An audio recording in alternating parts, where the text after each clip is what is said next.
Movie शुरू होती है और हमें बताया जाता है कि शहर में रेज नाम का वायरस पूरी तरह से फैल गया है, जिसकी वजह से लोग ज़ॉम्बीज़ में बदल रहे हैं और वहाँ के लोगों को मारकर खा रहे थे, काफी दर्दनाक तरह से। इसके बाद हमें एक घर को दिखाया जाता है जिस घर में 6 लोग थे और ये सभी के सभी ज़ॉम्बीज़ के वायरस से बचे हुए थे। उन सभी लोगों में एक आदमी डॉन, उसके साथ उसकी वाइफ एलिस, बूढ़ा कपल और 2 लोग और भी थे। एलिस इस घर में बचे हुए सामान से कुछ खाना बना रही थी। डॉन बाहर के हालातों को देखकर काफी परेशान था क्योंकि वो अपने बच्चों को स्कूल ट्रिप पर फ्रांस भेजा हुआ था। दरअसल ये वायरस इसी शहर यानी ब्रिटेन में ही फैला हुआ था और यही वजह होती है कि डॉन के बच्चे इस वायरस से सुरक्षित थे। यहाँ पर हम देखते हैं कि सभी लोग एक साथ बैठकर डिनर करने लगते हैं। उनके घर में काफी अंधेरा था। यहाँ पर एक बात बहुत अजीब भी होती है कि सभी लोग आपस में बात तक नहीं कर रहे थे और ना ही किसी किस्म का शोर था कि तभी अचानक से कोई उनके दरवाजे पर आकर जोर जोर से मारने लगता है। वो कहने लगता है कि प्लीज मुझे अंदर आने दो, प्लीज मुझे बचा लो। दरअसल ये कोई आदमी की आवाज नहीं बल्कि एक छोटे से बच्चे की थी। अब बच्चे की आवाज को सुनकर एलिस कहती है कि हमें दरवाजा खोल देना चाहिए, हम उसकी जान बचा सकते हैं। जब दरवाजा खोला जाता है तब पता चलता है कि बाहर कड़ी धूप थी और दोपहर हो चुकी थी। इन्होंने बस अपने घर में ही अंधेरा किया हुआ था ताकि कोई ज़ॉम्बी इन्हें देख ना पाए। सभी उस बच्चे को अंदर लाकर उसे भर पेट खाने के लिए कुछ दे देते हैं। उस बच्चे से पूछने पर यह बच्चा कहता है कि मेरे मॉम डैड ज़ॉम्बी बन गए और अब मेरे पीछे पड़े हुए हैं, वो मुझे खाने के लिए मेरा पीछा कर रहे थे। डॉन उससे पूछता है कि वे सभी कितने लोग थे, तब वो कहता है कि बहुत सारे। इन सभी में जो 2 और लोग थे उनमें से लड़की बहुत ही ज्यादा डरी हुई थी और ज़ॉम्बी को देखने के लिए बाहर देखने लगती है। उसे बहुत सारे ज़ॉम्बीज़ की आवाजें अपनी तरफ आते हुए सुनाई दे रही थी कि तभी अचानक से एक ज़ॉम्बी आकर उस लड़की पर अटैक कर देता है और उसके साथ और भी ज़ॉम्बीज़ आ गए थे।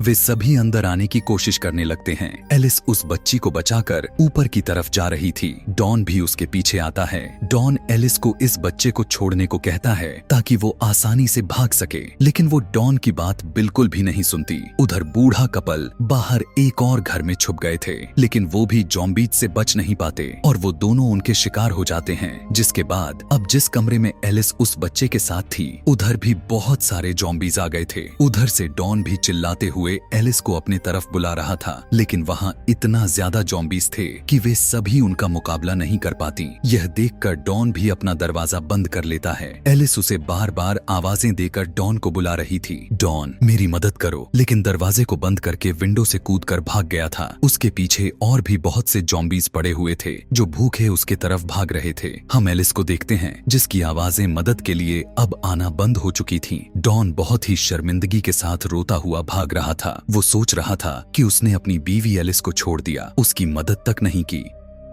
आगे जाने पर उसे वही लड़का मिलता है जो उसके घर रह रहा था। वो नाव को चलाते हुए घबराकर पानी में ही गिर जाता है। उस लड़के को भी ज़ॉम्बीज़ ने पकड़ लिया था और काफी बुरी तरह से काट कर मार देते हैं। अब डॉन अकेला ही बचा हुआ था जो उस नाव में बैठकर जा रहा था और ज़ॉम्बी से उसका छुटकारा आखिरकार मिल ही जाता है। यहाँ से हमें यह कहानी 1 साल बाद की दिखाई जाती है, जिसमें बताया जाता है कि अब ज़ॉम्बीज़ धीरे धीरे शहर से खत्म हो रहे हैं। इस शहर में अब आर्मी फोर्स का कब्जा हो चुका था और ये सभी के सभी इन सारे मामले को कंट्रोल करने की कोशिश कर रहे थे। वहीं पर हमें एक सार्जेंट डॉयल को दिखाया जाता है जो कि स्नाइपर के टीम में था, ताकि जैसे ही उन्हें ज़ॉम्बीज़ दिखे उसे निशाना लगाकर मारना था और उनको भी आर्मी वाले ने बचाया हुआ था। इसी तरह से 6 महीने और भी गुजर गए थे और ज़ॉम्बीज़ भी ना के बराबर हो चुके थे। कहीं कहीं पर थे जो गलती से बच गए थे। इसी के साथ हमें एक डॉक्टर भी दिखाई जाती है जो इस वायरस पर रिसर्च कर रही थी। अब जितने भी लोग दूसरे शहरों में फंसे हुए थे उन्हें दोबारा से अपने अपने घरों में लाने के लिए आर्मी अपना प्रोग्राम शुरू कर देती है, मगर अभी भी सभी को सेफ जोन में ही रहना था, न कि अपने घरों में। और ये सब मामला अमेरिका यूएस फोर्स के निगरानी में था। अभी तक तकरीबन 100 लोग अपने इस शहर ब्रिटेन में आ चुके थे, उनमें से डॉन के बच्चे भी थे। डॉक्टर जब बच्चों को आता हुआ देखती है तब वो काफी ज्यादा परेशान हो जाती है क्योंकि वो सोच रही थी कि आखिर कैसे इन सभी बच्चों को संभाला जाएगा। इसी के साथ डॉक्टर डॉन के बेटे का एक टेस्ट करती है, जिसमें वो देखती है कि उसकी आंखें तो 2 कलर की थीं, यानी कि उसकी एक का कलर कुछ और, दूसरा कुछ और था। डॉक्टर उससे पूछने लगती है कि क्या तुम्हारी फैमिली में भी किसी और की भी आंखें ऐसी हैं? तब डॉन का बेटा कहता है कि हाँ, मेरे मॉम की हैं, यानी कि एलिस की आंखें भी ठीक ऐसा ही था। डॉन जब अपने बच्चों से मिलता है तो बहुत खुश होता है। दरअसल डॉन यहाँ पर रहकर आर्मी के साथ काम कर रहा था, इसीलिए वो अपने बच्चों को उस जगह पर ले आता है जहाँ पर वो रह रहा था। वो अपने बच्चों को एलिस के साथ हुए घटनाओं के बारे में बताता है। रात के समय सोते वक्त डॉन के बेटे को अपने मॉम की सपने आते हैं। उसे लग रहा था कि वो अपने मॉम का चेहरा भूलता जा रहा है और उसे अपने डैड पर शक होने लगता है। इसीलिए सुबह होते ही डॉन को बिना बताए सेफ जोन से निकलकर भाग गए और भागते भागते दोनों अपने घर पहुंच गए थे ताकि वे अपने मॉम की कोई तस्वीर ले सकें। लेकिन आर्मी को पता चल गया था कि 2 बच्चे सेफ जोन से भाग गए हैं। डॉन के दोनों बेटे अपने घर आकर अपनी मॉम की तस्वीरें ले लेते हैं कि तभी वहां पर डॉन के बेटे को घर के ऊपर अजीब तरह से आवाजें आ रही थीं। जब वो ऊपर जाकर देखता है तो वहां पर उसकी मॉम थी, यानी कि एलिस, जिसे डॉन ज़ॉम्बीज़ के डर से उसे यहाँ पर छोड़कर चला गया था। डॉन का बेटा अपने मॉम को देखकर गले लग जाता है, तभी उसे दर्द होने लगता है और डॉन के बेटे दोनों जब घर के बाहर आते हैं तब वो देखते हैं कि वहाँ पर आर्मी की फोर्स आ चुकी है और उन्हें सेफ जोन में दोबारा से लेने आए थे। अब तीनों को क्वारंटाइन कर दिया गया था और एलिस को बांधकर उसे लैब में रखा जाता है। डॉक्टर्स उसका ब्लड टेस्ट करते हैं। वो यह पता करना चाहते थे कि कहीं एलिस ज़ॉम्बीज़ से इन्फेक्टेड तो नहीं। तभी उन्हें पता चलता है कि एलिस इन्फेक्टेड तो थी, लेकिन उसकी इम्यूनिटी इतनी पावरफुल थी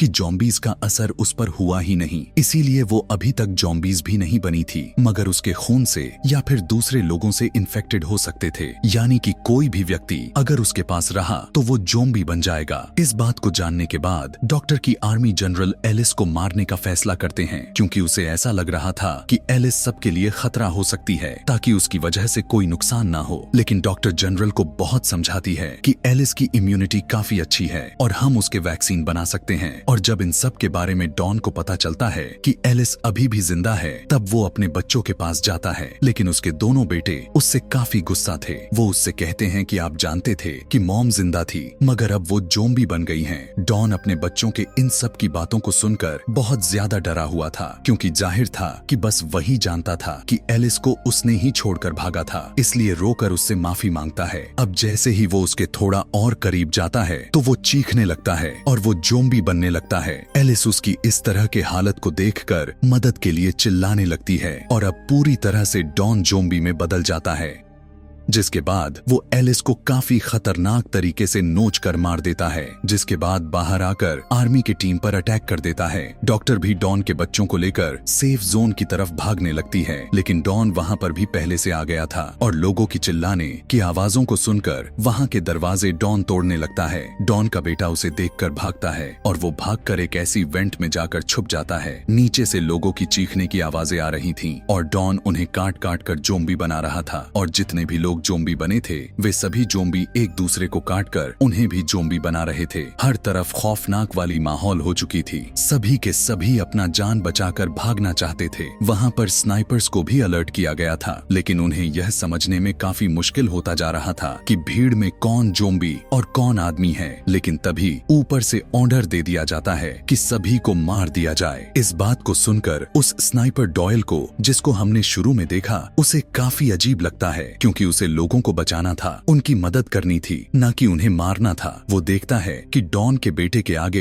एक ज़ॉम्बी आता है जिसे डॉयल शूट करके मार देता है, पर उसने डॉन की बेटे को नहीं मारा था, इसीलिए वो अपनी ड्यूटी को फौरन वहां से छोड़कर चला जाता है। डॉन के बेटे को एक आदमी अपने साथ एक कमरे में लेकर आया था जहां पर बहुत ज्यादा अंधेरा था। वहीं पर उसे अपनी बहन और डॉक्टर मिल जाती है। इनके अलावा यहाँ पर बहुत से लोग भी थे। एक बूढ़ी औरत बाहर का नजारा देखकर बहुत ज्यादा परेशान हो जाती है और कहती है कि आखिर ये सभी लोगों को क्यों मार रहे हैं। तभी यहाँ पर डॉयल आकर सभी लोगों को वहाँ से चलने के लिए कहता है, क्योंकि यहाँ पर रुकना खतरे से खाली नहीं था। वे सभी जब यहाँ से जाने लगते हैं तो इन पर भी आर्मी फायरिंग कर देती है, जिसमें वो बूढ़ी औरत मर गई थी। डॉयल के साथ डॉक्टर और डॉन के बच्चे भी थे कि तभी डॉयल को उसे उसके एक दोस्त का कॉल आता है जो कि आर्मी में था, जिसके पास हेलीकॉप्टर भी था। वो कहने लगता है कि देखो जल्दी करो, क्योंकि कुछ ही वक्त में पूरे शहर को बॉम्ब से उड़ाने का ऑर्डर दिया गया है। वो उसे अपने जगह की लोकेशन भेजता है। वहां पर आने के लिए जल्दी जल्दी में ये सभी एक टनल के रास्ते से बाहर आते हैं, लेकिन इससे पहले एक बहुत बड़ा धमाका हो जाता है। शहर में जितने भी ज़ॉम्बी जो बन चुके थे या फिर जितने भी अभी आदमी ज़ॉम्बी बनने से बचे हुए थे, उन सभी को बॉम्ब से उड़ा दिया गया था।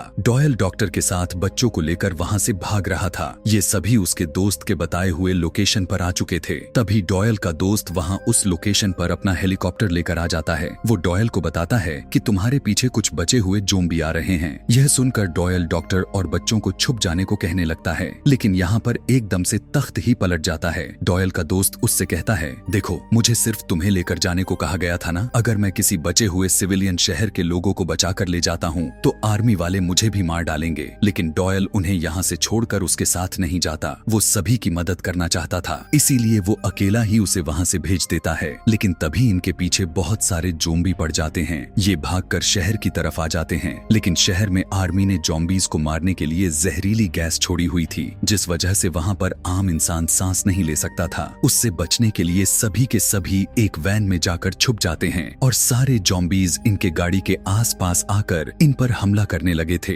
पर गैस की वजह से सारे ज़ॉम्बीज वहीं पर मर जाते हैं। पीछे से आर्मी वाले भी इन सभी को खत्म करने के लिए आ रहे थे और यहाँ पर गाड़ी भी स्टार्ट नहीं हो रही थी। तभी डॉयल गाड़ी से बाहर निकलकर गाड़ी को पीछे से धकेलने लगता है, लेकिन अब वो आर्मी के नजरों में आ गया था। लेकिन आर्मी वाले उसे भी इन्फेक्टेड समझकर मार देते हैं। डॉक्टर बच्चों को बचाते हुए गाड़ी चलाकर टनल तक पहुंच गई थी, लेकिन वहां पर भी उन्हें डॉन का ज़ॉम्बी दिखता है। उसने यहाँ पर डॉक्टर को भी मार दिया था, जिसके चलते डॉन के दोनों बच्चे अलग हो जाते हैं। डॉन अपने ही बेटे पर हमला कर देता है, मगर उसके बेटे के अंदर भी एलिस की तरह ही ताकत थी, जिस वजह से डॉन के काटने के बाद उसका बेटा भी ज़ॉम्बी में नहीं बदलता है कि तभी वहां पर डॉन की बेटी आकर गन से शूट करके अपने फादर को मार देती है। डॉन के मरने के बाद उसकी बेटी अपने डैड के लिए बहुत ज्यादा रोने लगती है, जिसके बाद दोनों बहन भाई एक स्टेडियम में जाते हैं, जहां पर वही डॉयल का दोस्त आता है जो अपने हेलीकॉप्टर से लेने के लिए आया था, और इस वक्त भी उसके पास हेलीकॉप्टर था। वो उन बच्चों को देखकर सोचने लगता है